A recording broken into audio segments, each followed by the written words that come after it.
Assalamualaikum warahmatullahi wabarakatuh. Materi Al-Quran Hadis kelas 4. Hadis tentang takwa. Takwa, dalam bab ini akan kita pelajari bersama apa yang dimaksud takwa, kapan dan di mana kita bertakwa kepada Allah Subhanahu wa taala, dan menjelaskan isi kandungan hadis tentang takwa. Membaca hadis tentang takwa, cermati lafalnya dan tirukan bacaannya agar bacaanmu baik dan lancar. Ayo kita baca hadis tentang takwa berikut ini. An Abi Dzarrin qala Rasulullah sallallahu alaihi wasallam, ittaqillaha haitsu ma kunta wa atbi'is sayyi'ata alhasanata tamhuha wa khaliqin nas bi khuluqin hasan. Mengartikan hadis tentang takwa. Mengapa kita perlu mengartikan hadis tentang takwa? Dengan mengartikan hadis tentang takwa, kita dapat mengetahui arti perkata, perlafaz, dan seluruh lafaz serta maksud dari lafaz tersebut.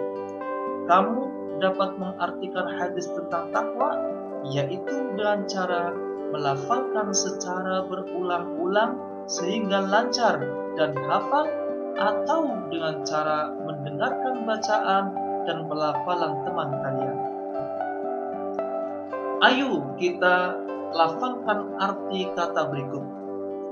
An, dari, qala, berkata, ittaqi, bertakwalah, haitsuma, di mana saja, kunta, kamu berada, wa, dan attabi'i, ikutilah, as-sayyi'ata, perbuatan buruk, al-hasanata, perbuatan baik, tamhuha, menghapusnya, wa khaliqi, bergaulah, annas, manusia, bi khuluqin, dengan akhlak, hasanin, yang baik.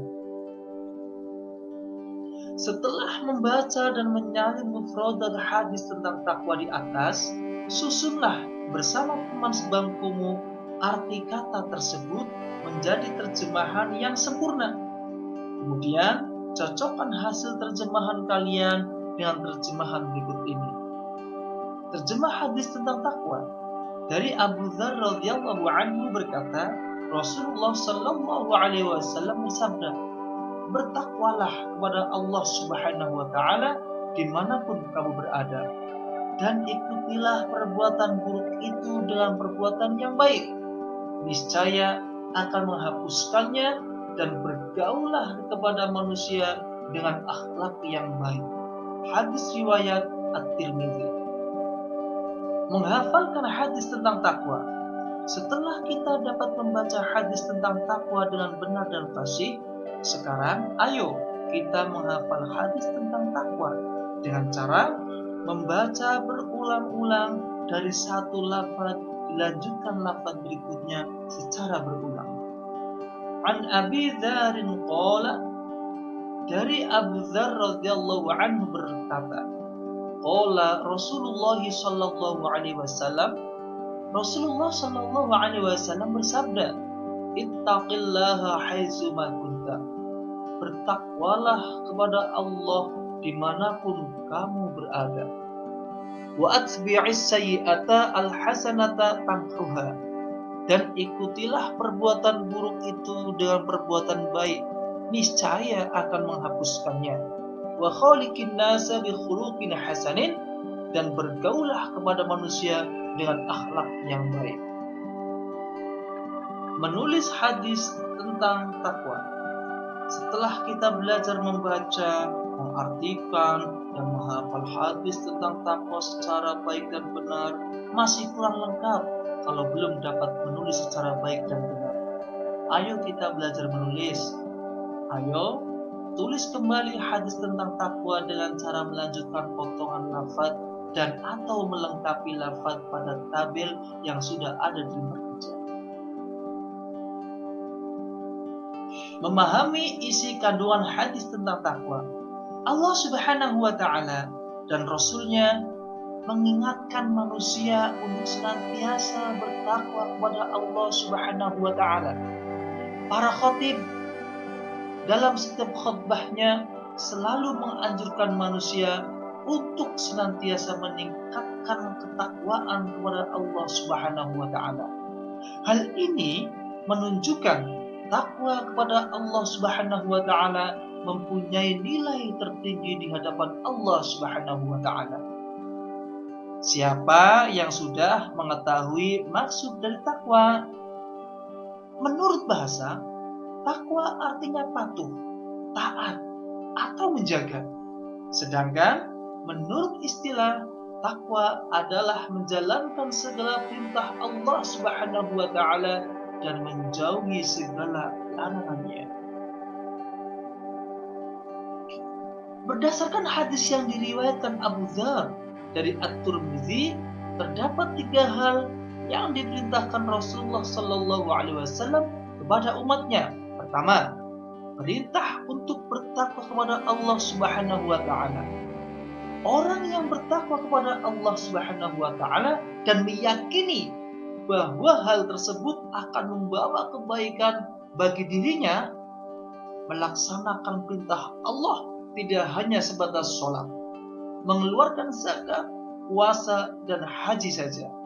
Namun, belajar dengan rajin, berbuat baik kepada sesama manusia, berbakti kepada orang tua dan guru, menyantuni anak yatim dan fakir miskin, menyayangi teman, juga termasuk perbuatan yang mencerminkan hadis tentang takwa di atas.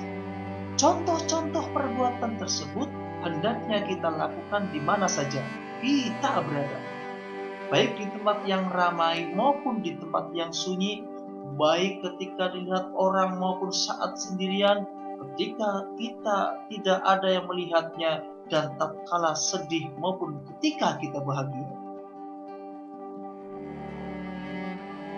Orang yang bertakwa juga menjauhi semua larangan Allah Subhanahu wa taala dan meyakini bahwa larangan itu jika dilanggar akan mendatangkan musibah bagi dirinya. Meninggalkan larangan Allah Subhanahu wa taala tidak hanya sebatas syirik, berzina, berjudi, dan mencuri saja, namun menghina, mencela, menyakiti hati orang lain, sombong, angkuh, berdusta, dan menghardik anak juga termasuk perbuatan yang dilarang oleh Allah Subhanahu wa taala. Di mana saja kita berada, perbuatan yang dilarang oleh Allah Subhanahu wa taala harus kita tinggalkan. Adapun hikmah-hikmah bagi orang yang bertakwa kepada Allah, di antaranya adalah sebagai berikut. 1. Menjadi orang yang dimuliakan Allah Subhanahu wa taala. 2. Diberi jalan keluar oleh Allah Subhanahu wa taala dari berbagai persoalan. 3. Memperoleh rezeki dari jalan yang tidak diduga. 4. Mendapat kebahagiaan dunia dan akhirat. Dan 5. Dimasukkan ke dalam surganya Allah Subhanahu wa taala. Amin ya rabbal alamin. Kandungan kedua, apabila kita sudah terlanjur melakukan perbuatan yang buruk, maka kita diperintah untuk mengiringinya dengan perbuatan yang baik. Perbuatan yang baik yang kita lakukan akan dapat menghapus dosa-dosa yang telah kita lakukan sebelumnya. Manusia tidak ada yang sempurna. Setiap manusia pasti mempunyai kekurangan dan kesalahan. Kandungan ketiga, mengandung perintah agar kita bergaul kepada sesama manusia dengan akhlak yang mulia. Bergaul kepada kedua orang tua, saudara, guru, teman, tetangga harus dengan akhlak yang mulia. Kepada yang lebih tua, maka kita harus menghormati, sedangkan kepada yang lebih muda, kita harus menyayangi. Sekian dan terima kasih. Assalamualaikum warahmatullahi wabarakatuh.